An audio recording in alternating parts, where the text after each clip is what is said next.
Y bueno, ya la siguiente cuestión que hemos estado pues aludiendo a que evidentemente pues las SS iban a ser un cuerpo muy selecto, hasta el 39 prácticamente unidades muy pequeñas, con tamaño de regimiento y demás, y es en cuanto a pues todas estas primeras unidades que van a surgir, ¿no? A partir pues, principalmente del 34, 35 en adelante, en ese momento los estándares para entrar eran altísimos y la formación que se daba pues era muy elevada.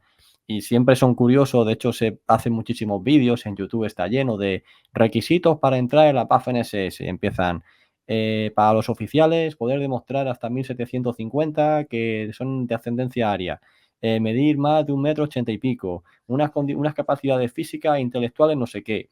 ¿Puedes dar un poco de luz con respecto a este tema de los requisitos y demás? Sí, mira, los requisitos eran tan excepcionalmente altos que siempre lo ponen en todos los libros, ¿verdad? Que bastaba una caries para que te echaran, ¿no? Lo cual te da una dices: "Dios mío". Entonces, ¿por qué una caries? ¿Quién no tiene una caries? Eran tan altos que, de hecho, eran casi un poco, vamos a decirlo así, insostenibles. Me voy a explicar. Cuando se crean las primeras unidades SS armadas, aún no ha aparecido el concepto de Waffen-SS, se crea, por un lado, el Leibstandarte Adolf Hitler, el regimiento de la guardia, donde hay que ser una pica de tío, tener un aspecto, bueno, tremendo. Eh, y no solamente un aspecto tremendo, sino unas cualidades castrenses impresionantes. Mira, de la primera compañía del regimiento Leibstandarte, salieron 3 generales de división, no sé cuántos coroneles, no sé cuántos caballeros de la Cruz de Hierro, o sea, una cosa increíble, ¿no? Gente súper, mega, hiper seleccionada, ¿no? Un nivel un pelín más bajo se requiere para las llamadas SS Befugungstruppe, SVT, que, son unidades a disposición de Hitler, como tú dices, 2 3 regimientos, un batallón de zapadores, un grupo de transmisiones, eh, que quiere ser el núcleo de esta orden de caballería militar, ¿no? Y después hay otra rama que son las SS Totenkopfverbände, SSTV, donde el nivel de exigencia es un poquitín más bajo aún, porque en principio su función no va a ser tan bélica, tiene en principio una función bastante patéticamente horrible, que es la de ser vigilantes de los campos de concentración, ¿de acuerdo? Entonces, la música va por barrios. No es lo mismo cuando si tú quieres entrar en la Leibstandarte que si quieres entrar en un regimiento de la Totenkopfverbande, ¿no? Y estar destinado en un campo de concentración, de vigilante, de guardia en el campo de concentración, ¿no? Pero, de todas maneras, en Himmler, que era muy hormiguita, era un tío, bastante, no sé, intelectualmente y moralmente es, muy poco, por no decir nada, aconsejable, pero era una hormiguita. Y es muy meticuloso y no deja de mover fichas, chiqui, chiqui, chiqui, chiquitín. Así que va consiguiendo que estos fuerzas SS VT, Befugungstruppe y las Totenkopfverbande crezcan, crezcan y crezcan, de tal manera que al empezar, cuando se llega al principio de la guerra, ya hay 3 regimientos de las SS Befugungstruppe, hay 5 regimientos de las Totenkopfverbande y, aunque a estos en principio se les ha asignado la nada honrosa misión de vigilar campos de concentración, en la práctica no es así. Él les ha ordenado que se instruyan, que se preparen, que como si fueran soldados, ¿de acuerdo?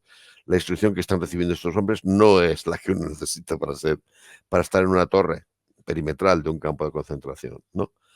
Eh, Varía entonces, repito, el nivel de exigencia. Para los de la Leibstandarte, bueno, yo creo que todo el mundo prácticamente ha visto imágenes de estos señores, además con unos uniformes, negros súper elegantes, ¿no?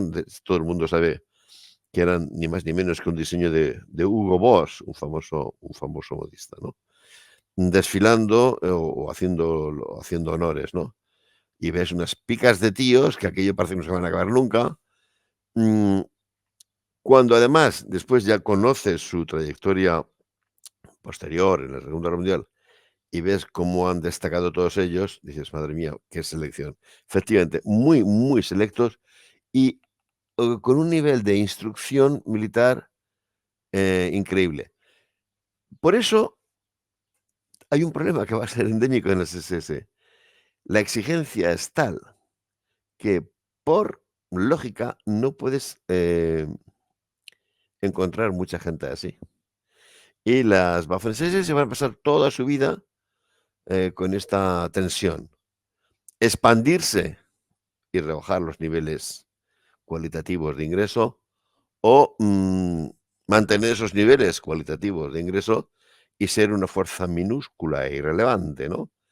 A la larga ganó, la primera de las tendencias, es decir, cada vez los niveles fueron siendo, menores de altura, de salud, de capacidad intelectual, de vocación de servicio, etcétera.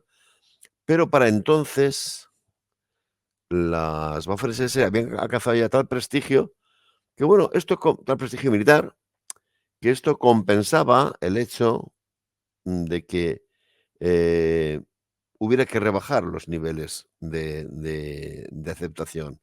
¿Por qué? Porque el que entraba ya venía persiguiendo y aceptando un espíritu de cuerpo que marcaba profundamente a los que ingresaban allí. Sí, yo creo que es interesante hablar de esto precisamente porque la Waffen-SS, bueno, al igual que otros cuerpos alemanes, pero quiero decir que no es el mismo el que empieza la guerra y el que lo termina. No, nada. Luego lo veremos también más adelante, cuando ya las Waffen-SS se conviertan en una organización tremenda con más de 30 divisiones. Luego el problema va a estar en conseguir, entre comillas, voluntarios para que entren en ella y a partir de ahí Mm, ya pues se va a eliminar casi todos los estándares. Pero claro, insistimos, o sea, eso no va a tener nada que ver con lo que estamos hablando ahora. Por eso es tan importante hacer esto. ujú. Entonces, nada, ya el siguiente punto era este que, bueno, tú lo acabas de comentar. El momento en el que se dice, vamos a ver, estas unidades se van a preparar para el combate, para intervenir en los próximos enfrentamientos que podamos tener. Y luego, por supuesto, pues toda esta estética, que principalmente pues es tan característica de la división Listandarte en estos primeros años, también se usa a modo de intimidación, a modo de desfilar, a modo de, pues, que tu enemigo, pues, se asuste, ¿no? Diga: "Joder, como sean todos los tíos así", ¿no? Esto lo Claro. hacen, en la actualidad lo hacen todos los ejércitos, siempre tienen a sus, mejores unidades de guardia, que son las que reciben a los presidentes, ¿no? Y las que están en todos los actos protocolarios, de cara, por así decirlo, al público, tanto nacional como al público extranjero. Y al fin y al cabo es para lo que se van a usar también, ¿verdad? Estas unidades hasta que empieza la guerra. Sí, mira, Que la llamaban, Carlos, perdona, la división del asfalto, ¿no? A la de estandarte o algo así, divisiones, sí, precisamente sí, por sí. eso. Divisiones de asfalto, sí. Eh, si uno, de vez en cuando se conecta en YouTube, los algoritmos estos que tiene ahí, casi, casi inevitablemente te ponen, imágenes del ejército chino desfilando o del ejército norcoreano desfilando y te quedas pasmado, ¿no? Una marcialidad que sí, y en efecto se produce ese efecto, valga la redundancia, ¿no? Dices: "Dios mío, si estos no son seres humanos, son máquinas", ¿no? De máquinas militares, ¿no? Esto es un poco lo que se perseguía con estas unidades tipo Leibstandarte. Daban miedo, daban miedo, decías: "Estos tíos son imbatibles", claro. Había otros que enseguida ironizaban, decían: "Va, va, va, va, va, esto es mucho desfilar, mucha tontería, mucho uniforme muy bonito, pero son soldados de asfalto", ¿no? Y, a la Waffen-SS le va a costar, hasta la campaña de Francia, conseguir el respeto militar de los alemanes, de sus compañeros de las Fuerzas Armadas alemanas, ¿no? Porque creen que son soldaditos un poco de eso, de desfile, ¿no? Sí, sí, qué monos con tu uniforme de Hugo Boss, pero aquí los que sabemos hacer la guerra somos nosotros, ¿no? mm, supieron esa imagen de soldados artificiales de parada, ¿no? Mm, supieron transformarla en la de combatientes muy eficaces.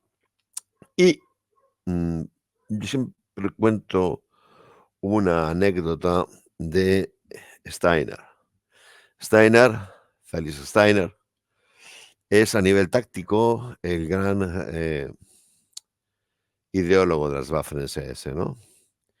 Es uno de los señores que más ha apostado por el tema este de los uniformes de camuflaje, ¿no? Steiner es un hombre que ha servido en la Primera Guerra Mundial en las Sturmtruppe, en las tropas de asalto, y que cree que esa es la herramienta que hay que... Bueno, te lo digo porque es muy famoso una anécdota de unas maniobras en las cuales Hitler está viendo el desarrollo de las maniobras y le dicen va a atacar el regimiento no recuerdo cuál era, si el der Führer o alguno de estos. Y dice, pues venga, vamos a verlo. Con de esto de tijera, ¿verdad? Y dicen, bueno, ¿y estos tíos cuando atacan?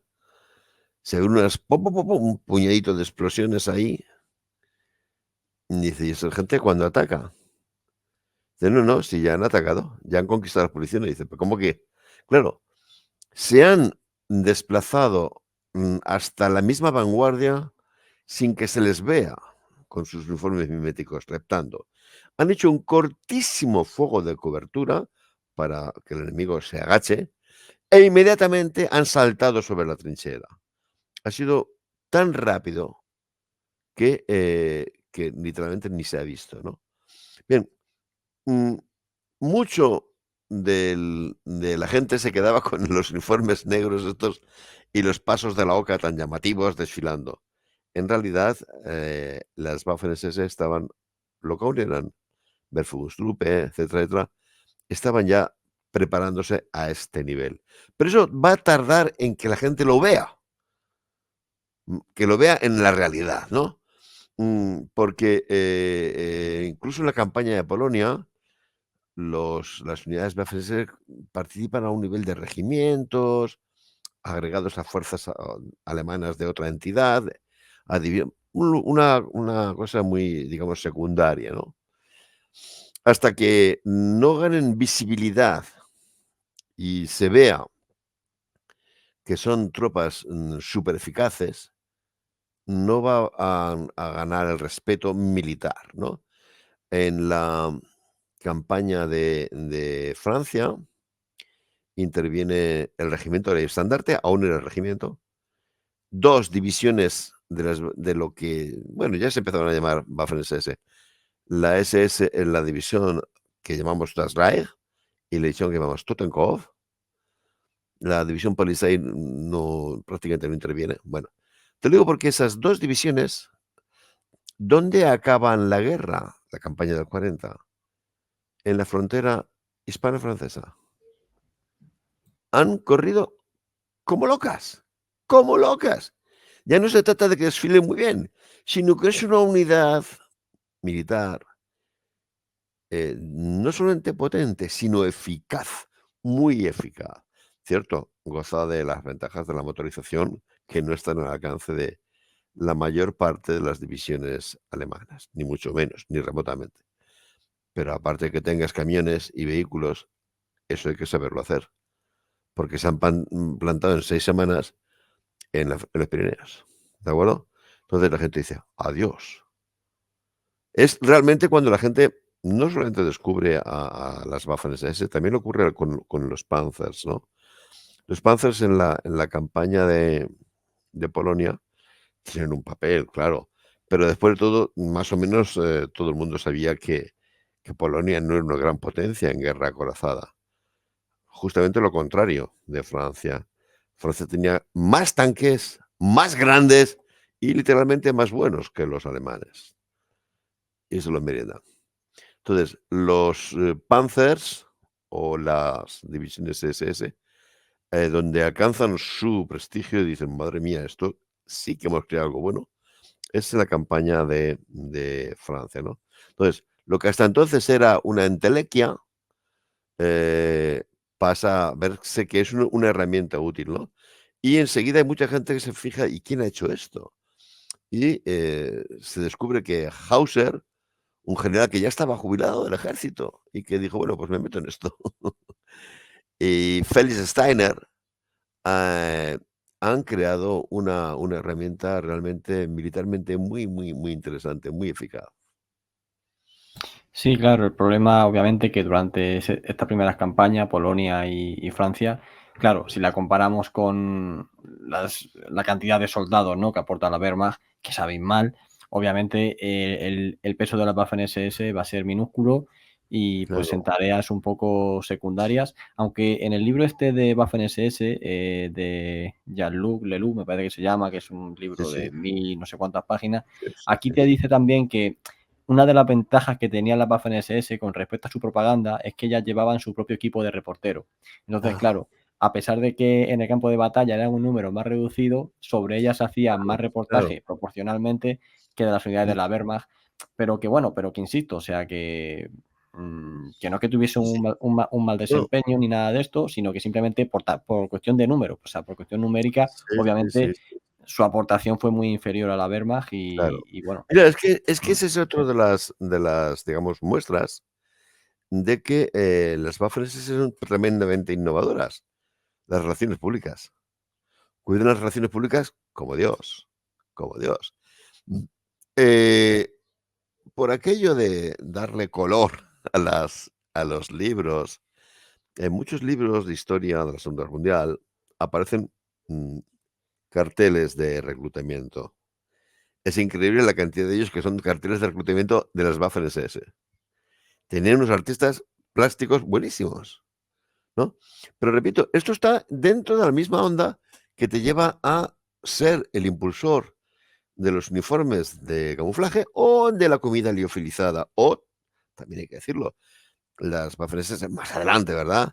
Van a ser de los primeros cuerpos que operen los misiles balísticos, las V2. ¿De acuerdo? Mm, sí, supieron cuidar mucho las relaciones públicas. Claro, a eso le favorecía el hecho de que, formalmente eran la escolta de Hitler, ¿no? Eran las tropas de élite de Hitler. Y en el momento en el que Hitler estaba en el apogeo de su prestigio entre el pueblo alemán, había sacado al país del paro, de la ruina, les había hecho romper las cadenas de Versalles y estaba realizando unas campañas militares, pues que estaban siendo la sombra de todo el mundo.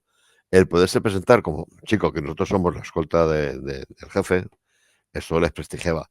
Pero efectivamente, en ese sentido tiene mucha razón ese autor, que por otra parte en otros, temas es bastante, desenfocado, pero tiene mucha razón en el sentido de que la propaganda que hacían de sí misma, la campaña de imagen que hacían de sí mismos era muy eficaz. ¿Por qué era esto importante? Pues porque las Waffen-SS no tenían asignado una cuota en el reclutamiento. A la hora de reclutar a los jóvenes alemanes había una cuota había cuotas para el ejército, para la Fuerza Aérea y para la Armada. No había una cuota para las Waffen-SS. Por tanto, era importantísimo obtener voluntarios que se incorporaran antes de ser llamados a filas. Porque el momento en que entrabas por la oficina de reclutamiento, tú ya ibas a donde te dijeran que tenías que ir, ¿entiendes? Entonces, claro, como las Waffen-SS tenían que reclutar gente, le hacían un uso tremendo de la propaganda y bueno, las fotos que se hacían eran de una calidad, claro, lo vemos en los libros, ¿no? Dices: "Joder, qué cantidad de tíos, de soldaditos es ese hay en este libro", porque tienen muy buenos fotógrafos y porque tenían los mejores, bueno, buscaban, cuidaban mucho lo que hoy llamaríamos relaciones públicas. Mm. Eso, sin duda, fue un éxito que supieron conseguir.